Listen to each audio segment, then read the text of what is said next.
ప్రపంచంలోనే అత్యధిక మంది భక్తులు సందర్శించుకునే ఆలయం శ్రీ వెంకటేశ్వరుని ఆలయం తిరుమల. ఇక్కడ స్వామివారిని ప్రతిరోజు 40,000 నుండి 50,000 మంది భక్తులు స్వామిని దర్శించుకుంటూ ఉంటారు. అలాంటి విశిష్ట భక్తాదరణ పొందిన శ్రీ వెంకటేశ్వరుడు ఆ 7 కొండలపై కలియుగ ప్రత్యక్ష దైవంగా ఎలా వెలిశాడు అని ఈ వీడియోలో తెలుసుకుందాం.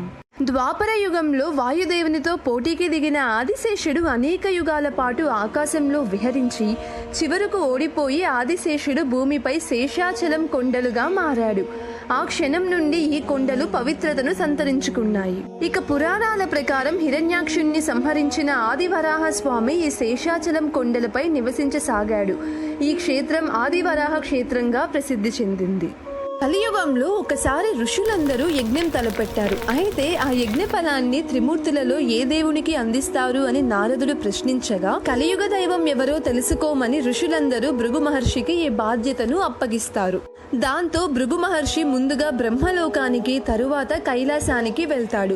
కానీ బ్రహ్మ, శివుడు భృగు మహర్షిని గమనించకపోవడంతో భృగువు బ్రహ్మను ఎవరూ పూజించరని, శివుణ్ణి లింగ రూపంలోనే పూజిస్తారు అని శపిస్తాడు. చివరగా వైకుంఠానికి చేరుకున్న భృగు మహర్షి తన రాకను గమనించినట్టు వ్యవహరించిన విష్ణుమూర్తిని కోపంతో ఛాతిపై కాలితో తంతాడు. కానీ క్షమాగుణంతో విష్ణుమూర్తి భృగువు పాదాలకు నమస్కరిస్తూ భృగువు అరికాలలో ఉన్న కన్నును చిదిమేస్తాడు. దాంతో అహంకారం తొలగిన భృగు మహర్షి క్షమించమని వేడుకొని ఆ విష్ణువే కలియుగ ప్రత్యక్ష దైవంగా ప్రకటిస్తాడు.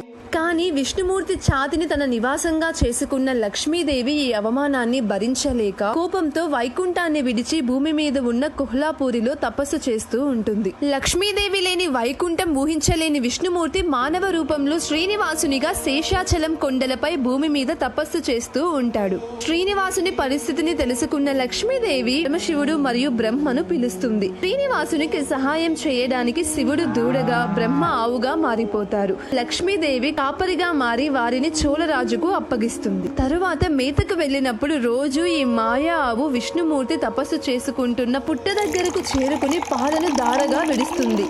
ఆ విధంగా రోజు ఈ ఆవు శ్రీనివాసుని ఆకలిని తీరుస్తూ ఉంటుంది. కానీ పాలు ఇవ్వకపోవడం గమనించిన కాపరి ఏం జరుగుతుందో తెలుసుకోవాలని మరుసటి రోజు మాయాగోవు వెనుక వెళ్తాడు. రోజు లాగానే ఇవాళ కూడా మాయాగోవు పుట్ట దగ్గర పాలు విడవడం గమనించిన కాపరి కోపంతో తన గొడ్డల్ని విసురుతాడు. అది గమనించిన శ్రీనివాసుడు పుట్ట నుండి పైకి లేచి గొడ్డలికి అడ్డుగా నిలుస్తాడు. వెంటనే ఆ గొడ్డలి శ్రీనివాసుని నుదుటిపై తగలడంతో రక్తం దారులుగా కారుతుంది. నోరు లేని తల్లి లాంటి జీవులపై గొడ్డలి విసిరినందుకు కోపంతో శ్రీనివాసుడు కాపరిని అక్కడికక్కడికే మరణిస్తావు అని శపిస్తాడు. విషయాన్ని తెలుసుకున్న చోళరాజు ఘటనా స్థలానికి చేరుకుంటాడు. ప్రజల్ని తప్పుబాటలో నడిపిస్తున్న రాజుని పిశాచిగా మారాలని శపిస్తాడు శ్రీనివాసుడు. కానీ తను క్షమాభిక్ష వేడుకోవడంతో శాంతించిన శ్రీనివాసుడు, నీవు సమయం వచ్చినప్పుడు ఆకాశరాజుగా జన్మిస్తావని, నీ కూతురు పద్మావతిని నేను వివాహం చేసుకుంటాను అని చెప్పి తిరుమలకు వెళ్ళిపోతాడు. అదే సమయంలో వరాహమూర్తికి ఎదురుపడిన శ్రీనివాసుడు తనను తిరుమల కొండపై ఉండడానికి అనుమతించాలని, అందుకు బదులుగా నా భక్తులు నాకన్నా ముందు నిన్ను దర్శించుకుంటేనే వారి కోరికలు నెరవేరుతాయి అని వరాన్ని ప్రసాదిస్తాడు. దానికి అంగీకరించిన వరాహస్వామి తనను చూసుకుంటున్న వకులాదేవిని ఇకపై శ్రీనివాసుని నీవు తల్లిగా చూసుకోవాలి అని చెప్తాడు. వకులాదేవి మరెవరో కాదు, పూర్వజన్మలో కృష్ణుడి తల్లిగా ఉన్న యశోద.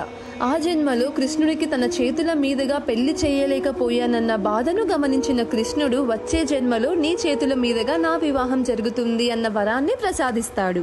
వకులాదేవి శ్రీనివాసుడు పద్మావతిని ఇష్టపడటం గమనించి ఆకాశరాజు దగ్గరకు వెళ్లి పెళ్లిని నిశ్చయిస్తుంది. ఆ పెళ్లికి శ్రీనివాసుడు కుబేరుని దగ్గర అప్పుగా ధనాన్ని తీసుకుంటాడు.